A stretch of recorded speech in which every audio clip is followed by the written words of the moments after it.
Bonjour, je suis Marco Borello, PDG de PlayWilly, la première entreprise en Europe dans la conception et la production de Family Center, d'aires de jeux intérieurs et de parcs de trampolines.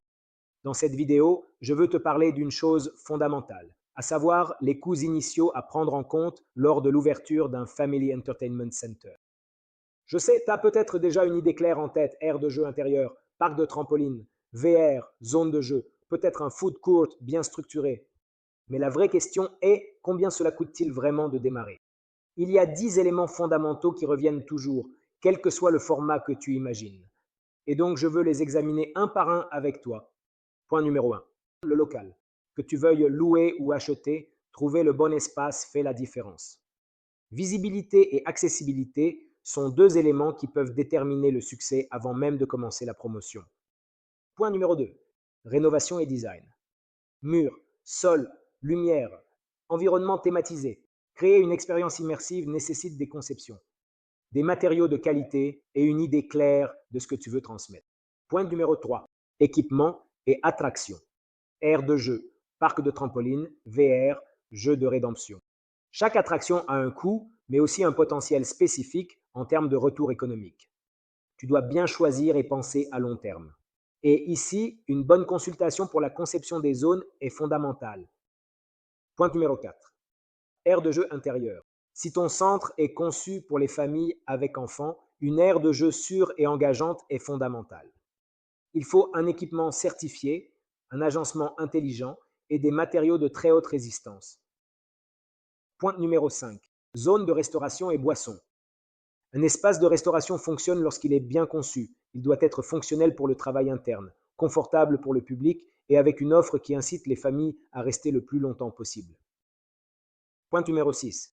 Infrastructure numérique. Système de réservation en ligne. Place intégrée, gestion des données, sécurité informatique, tout ce qui ne se voit pas, mais qui fait tourner la machine sans accroc. Point numéro 7. Mobilier et scénographie. Assise, couleurs, éclairage, signalétique. Chaque détail influence la perception de votre centre. Soigner le style signifie améliorer l'expérience et augmenter le temps de séjour. Et ici, je te conseille un bon studio de design. Point numéro 8, marketing et promotion. Le lancement est un moment fondamental et stratégique pour ton activité. Tu dois créer de l'attente, raconter ton projet, impliquer des influenceurs et micro-influenceurs, des partenaires locaux et attirer l'attention avant même de commencer. Il ne suffit pas d'avoir un personnel, il faut le former, le motiver, le préparer à gérer des situations complexes et offrir une expérience client de très haut niveau. Une équipe forte est ton meilleur investissement. Point numéro 10. Fonds d'urgence et innovation. Chaque projet a des imprévus. Avoir une réserve à utiliser en cas de problème technique, de mise à jour technologique ou de nouvelles idées à lancer. Cela te permet de ne jamais t'arrêter, même dans les moments les plus compliqués. Ce sont les 10 piliers économiques à partir desquels construire un Family Entertainment Center solide et durable. Les coûts varient d'un projet à l'autre, mais connaître les principales rubriques te permettra de faire des choix intelligents dès le début. J'espère que cette vidéo te sera utile et pour d'autres conseils et nouveautés sur le monde des FEC, merci. Tu peux continuer à me suivre sur cette chaîne ou sur tous les réseaux sociaux. Si tu as besoin d'un conseil ou d'un projet, tu peux me contacter. Et toute l'équipe PlayWilly directement sur le site.